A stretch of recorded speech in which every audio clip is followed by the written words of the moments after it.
dans le prochain épisode de Ici tout commence. Tandis qu'Anaïs découvre l'infidélité d'Enzo, Célia et Jérémy se rapprochent. Pendant ce temps, Elodie fait ses preuves. Attention, les paragraphes qui suivent contiennent des spoilers sur l'épisode d'Ici tout commence diffusé demain soir sur TF1. Si vous ne voulez rien savoir, ne lisez pas ce qui suit. Mercredi 11 novembre dans Ici tout commence. Anaïs découvre l'infidélité dans un cours de pâtisserie, Enzo profite de l'absence de Tessier pour fouiller dans son téléphone et prendre en photo des messages qu'il trouve étranges. Après les avoir montrés à Maxime, les deux jeunes hommes constatent que leur professeur a sollicité de l'aide auprès d'un numéro inconnu peu de temps après le suicide de Noémie. Afin de tirer cette histoire au clair, Maxime appelle le mystérieux contact et lui donne rendez-vous dans la journée. De son côté, Antoine informe Auguste et Clotilde que les gendarmes sont en train de draguer les cours d'eau dans l'espoir de retrouver le corps de Noémie. Tandis que le maître des lieux s'en veut de ne pas avoir cru qu'il lui était arrivé quelque chose de grave, Antoine voudrait comprendre les raisons qui ont poussé la jeune femme au suicide. Au moment où Clotilde raconte que Tessier l'humiliait régulièrement en public, son père prend férocement la défense de son collègue arguant que Noémie était dépressive.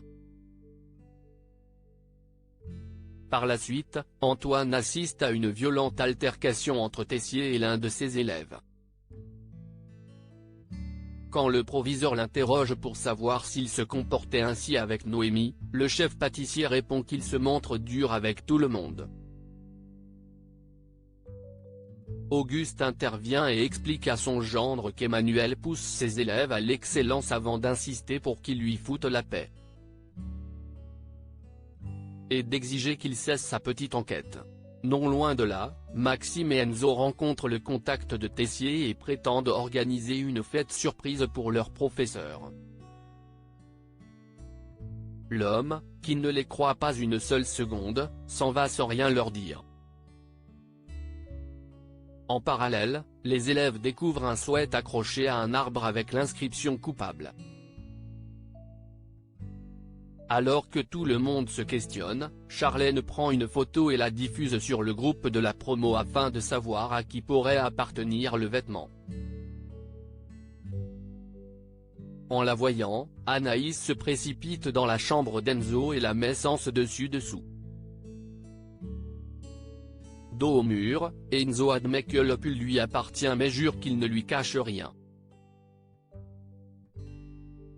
Comme elle lui demande s'il s'est passé quelque chose avec Noémie, Enzo affirme que non puis la supplie de le croire. Après avoir réfléchi un instant, Anaïs s'excuse d'avoir douté et l'embrasse passionnément. Mais en marchant ensuite dans les jardins de l'Institut, Anaïs tombe sur l'inscription Enzo a couché avec Noémie sur les murs de la cafétéria. Célia et Jérémy se rapprochent en portant des légumes pour leur prochain cours. Célia et Jérémy font connaissance. Selon la jeune femme, avec son nom de famille, il ne sera jamais dans la galère mais Jérémy rétorque qu'elle ne les connaît pas. Plus tard, Clotilde apprend à ses élèves à faire des filets de rouget. En remarquant que son fils est loin de maîtriser la technique, la chef indique qu'il pourra s'entraîner après les cours.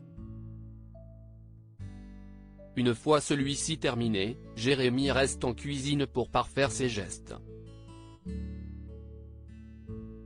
Lorsque Célia le rejoint pour lui présenter ses excuses, le jeune homme déclare qu'elle n'est pas la première personne à croire qu'il est pistonné.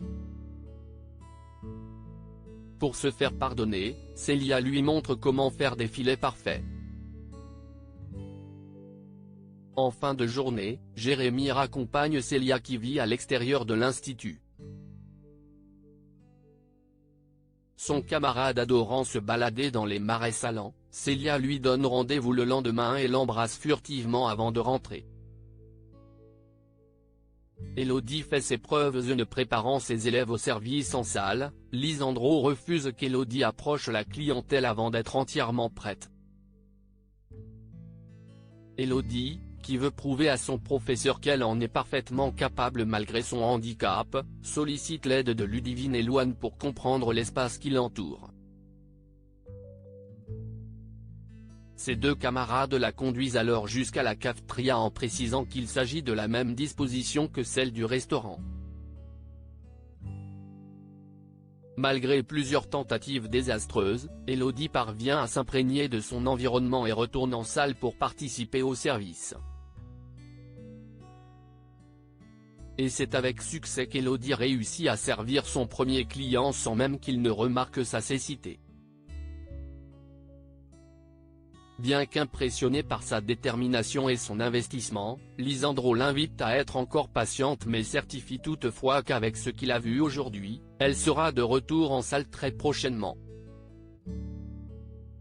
Heureuse, Elodie retrouve ses camarades et les remercie pour leur soutien précieux.